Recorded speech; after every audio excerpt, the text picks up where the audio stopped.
Jadi kiban kaho KPJ Gubernur Aceh Pak Bustami Hamzah. Nyo meno Pak lun dengar berita bahawa pasukan Paskibra utusan dari Aceh yaineng nyan haibi pakai jilbab.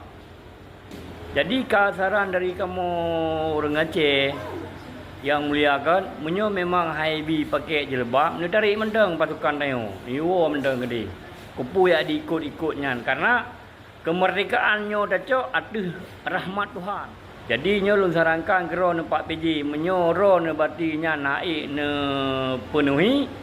Bati hana cara untuk ta pilih ro ne uku Pak PJ.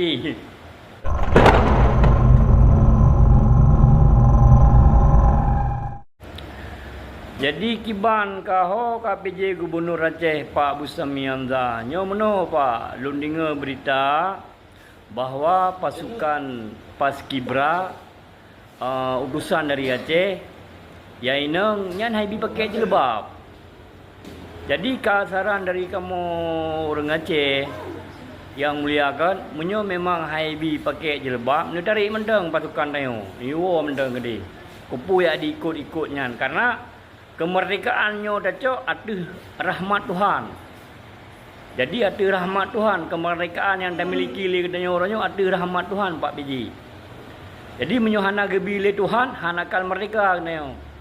Jadi katanya orang Islam yang inang-inangnya wajib pakai hijab Pak PJ. Jadi nyo lun sarankan gero ne Pak PJ menyoro ne bati nya naik ne penuhi.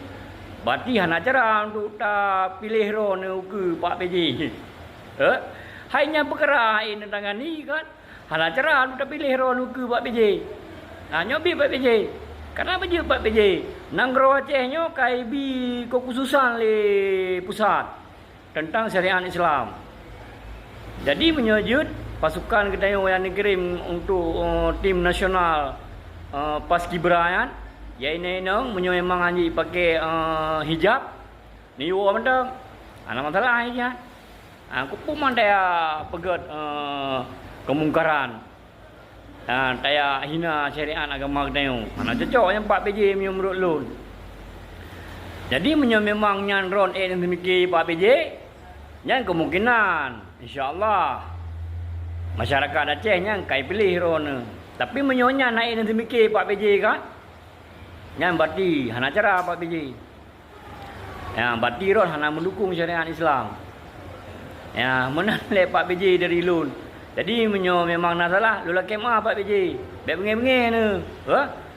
Nyo cuma saran dari masyarakat awam saran dari masyarakat awam gero ne. Jadi menyujud pasukan gedayo yang akan terlibat dalam tim nasional Paskibraka kan. Jadi memang menyoyaineng mesti harus pakai hijab. Menyo memang hana nak tarik balik undang Pak PJ. Lagi yang lain dari kamu Pak PJ, dari masyarakat awam Pak PJ. Semoga ron sukses selalu Pak PJ. Pak PJ Bustami Hamzah. Okey Pak PJ, selamat.